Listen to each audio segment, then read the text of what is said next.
Let's sing a little song with 8 little words about a rocket ship and flightless birds. Recently, I've been focusing my newer videos on some of the worst parts of media the world has to offer, whether it be movies, TV shows, or video games. However, today, I feel it would be appropriate to focus on a more obscure side of that spectrum, a more mystical side, a lost side. Today's video isn't about putting an opinion on something I did or watched. Today's video is about finding a fragmented piece of my childhood, and perhaps yours too. Today, we're going to be diving into my search for the missing animation test for 321 Penguins.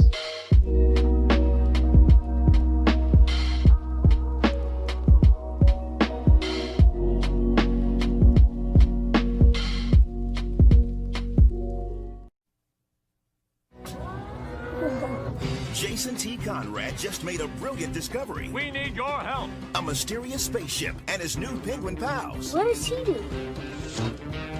Mostly he just does that.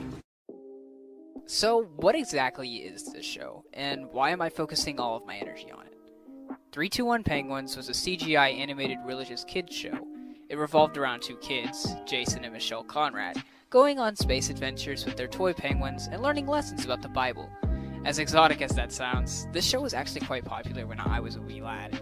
It was originally produced by Big Idea Entertainment, the same company behind the iconic show VeggieTales, which somehow made itself notable for memes. The show follows a format of Jason and Michelle encountering a real-life situation, then going on an adventure with the penguins, Sigil, Midgel, Fidgel, and Kevin, that is a mouthful, encountering a situation that mirrored theirs, and using a lesson from the Bible to resolve both. The show originally started off as a direct-to-DVD show, launching its first season on DVD and VHS releases. However, this changed when they were soon set to debut on Cubo Block for NBC and later Ion Television, along with Telemundo. I grew up watching this show. Every Sunday, I would go to my grandparents' house, and while we were there, me and my brother would watch Cubo. We never went to church on those Sundays, but we did get our religious dose from that show about 3 space penguins and 2 kids. Those were the days. On September 2nd, 2003, Big Idea Entertainment declared bankruptcy. They were suffering from different financial issues. On top of this, they were still trying to recover from a lawsuit involving Hit Entertainment from back in 2001. The company was later sold to a bigger company, Classic Media, a company that helped kickstart Cubo.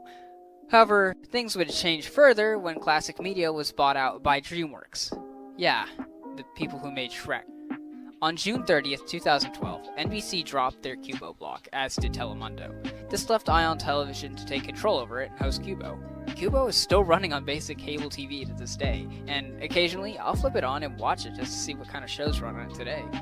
Back when I was a kid, there were all kinds of animated shows from Canada. It's really awesome to see what's on there now, thinking a whole generation is going to watch the same station and make new memories. The show ran on Cubo from September 9, 2006 through June 27, 2010, although reruns would come to a halt on August 31, 2014. Understandably, this changed the programming block, and soon the show was forgotten about. For me, however, I still held on to the memories of flightless birds and a rocket ship. Fast forward to my freshman year of high school. I'm laying in bed, watching YouTube instead of doing my geometry homework. I find a channel talking about lost media. Curiously, I decided to watch it and grow fascinated with the idea that something that was once seen is no longer there. I dug further and further, eventually discovering a website called the Lost Media Wiki, an archive of all kinds of lost media, and a sister website for found media. After scrolling through endless archives, I found that there was a piece of lost media for 321 Penguins, an animation test for the show in its beginning stages. You see, in 2018, a lost media user named VeggieFinder found still images of this animation test, and a YouTuber named JK Doodles found more through the Wayback Machine. The wiki entry refers to this being unconfirmed and simply a rumor. No footage or audio exists. These frames show that they date back to sometime in the late 90s and early 2000s, and they also show the most interesting things ever. It's fascinating to see how these characters were made and animated. They were brought to life. It's even more fascinating to think that this was animated 20 years ago. However, we need to focus on the fact that it's missing. After I discovered that a piece of my childhood was no longer available, I knew I was going to have to try to find it. I mean, somehow. I wouldn't stop until I got a proper answer to what happened to it, and thus began my search. First place I went to look was Big Idea Entertainment's website, but it ended up redirecting to the DreamWorks website. I did want to end up starting with a huge corporation. That kind of felt dumb to ask, hey, you know that time you bought a company from a company that had bought a company? So I narrowed it down to something Big Idea created. I went to the VeggieTales website and emailed them, asking about the Lost Animation short and if they had any sort of connection with it. Like all searches for lost media, this wasn't exactly easy. I received a very blunt email response saying that they didn't share any of their show's animation tests. However, I'm an extremely stubborn person, and I'm not going to accept a no from VeggieTales. So I pressed on. My next stop was NBC, who actually got back to me quicker than VeggieTales. However, the response was automated, saying that they would get back to me soon. And as of the time of writing the script, there's been no response.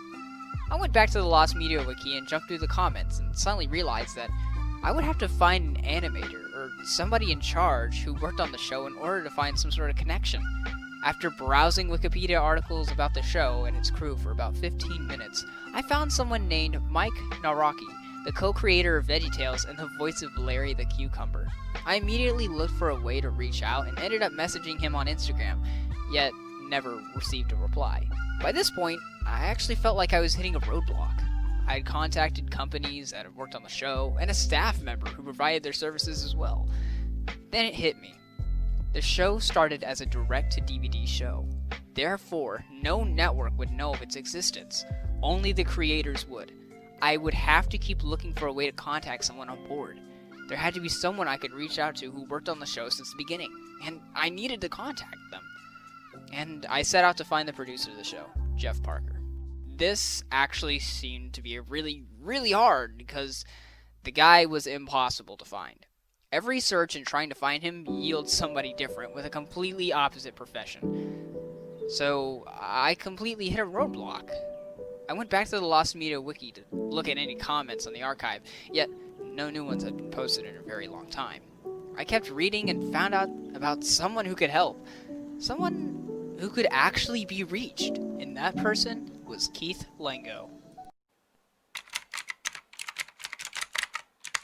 So, Keith Lango. Who is this guy? He's a guy that the Lost Media suggests in the comments by user VeggieFinder, the one who found the animation stills. They suggested contacting him, and he had Instagram. However, I chose not to use it due to the last circumstance. I completely understand that all the people I contacted are very busy, so I probably shouldn't have expected so much. I found Keith Lango's website, where it turns out he does a lot of more film stuff to this day, and I checked some of it out. I highly recommend checking it out if you're interested in filmmaking. He's got some wonderful pieces of art there. I emailed him through his contact page on his website.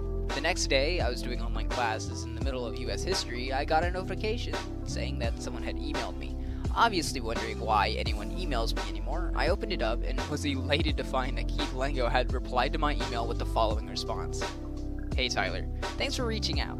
Indeed, those early animation tests were real.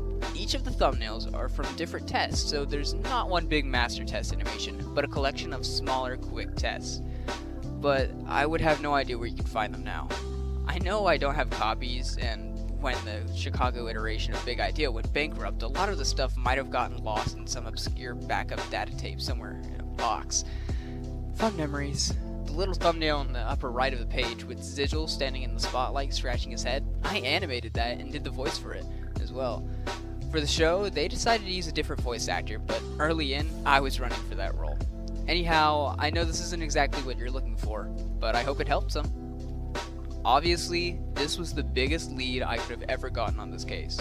I finally had contact with someone who actually animated these stills and clips. This email, however, did confirm a few things. 1. These were not just rumors. These were real clips. 2. This wasn't just one animation test. It was a collection of multiple smaller animation tests. And finally, number 3. This guy is one of the nicest and coolest people ever. I sent another email thanking him for his response, and he gave me a little fun fact about his career animating on the show. Glad I could make your day. My favorite test for Penguins was for the Uncle Blob's Carnival Complaining Show, where I did a test of the Uncle Blob character rig using an SNL Chris Farley as Matt Foley audio clip, where he says, "Dad, I wish you would just shut your big yapper." Good times. I finally built up the courage to ask him if he knew anyone who might have a copy of the animation test, and the response was downright fascinating. Big Idea and its IP have been bought and sold a number of times over the years. DreamWorks is the current owner of Big Idea's intellectual property, so if anybody had that old data, it would be them, but I have no idea. As for producers versus animation department, the first 3 episodes of 321 Penguins was done by a tiny team of about 13 people. We didn't have departments, we all just worked in a room together, including our producer and production coordinator, dividing up the task according to a team member's skill/strength and availability. It was a real termite terrace kind of vibe. Beginning with episode 4 production was outsourced to Toronto for cost-saving reasons. The Sparky Little Penguins team then shifted over to making the VeggieTales Star of Christmas and Easter Carol videos, while the main VT studio group finished Jonah the movie. Shipping production to Toronto for Penguins was a reaction due to the financial difficulties of the studio towards the end of Chicago. This confirmed that there was still a very small chance that the data still existed, but that was still a chance. I thanked Keith once more for his contribution, and set out on an adventure to find a way to contact DreamWorks.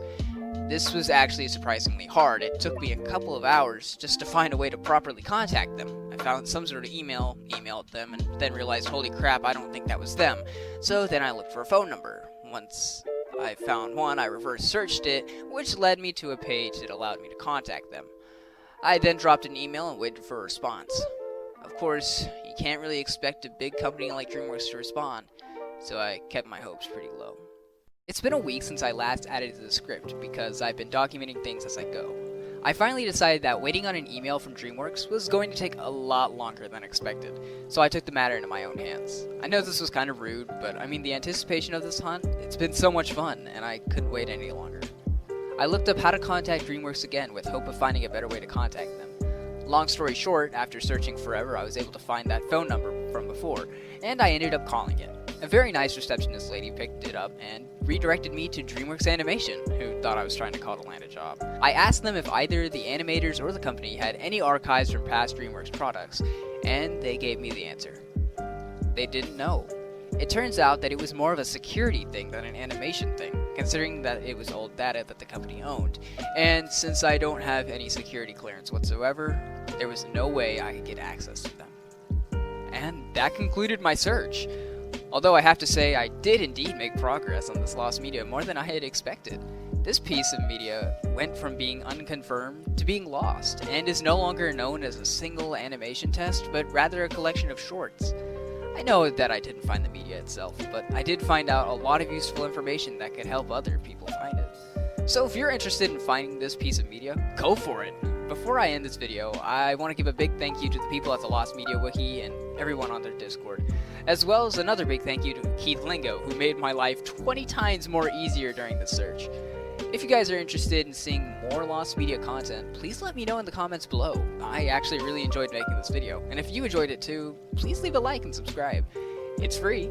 You can also hit the bell notification to be notified for my next upload. Thank you all so much, and I will see you next time. Peace!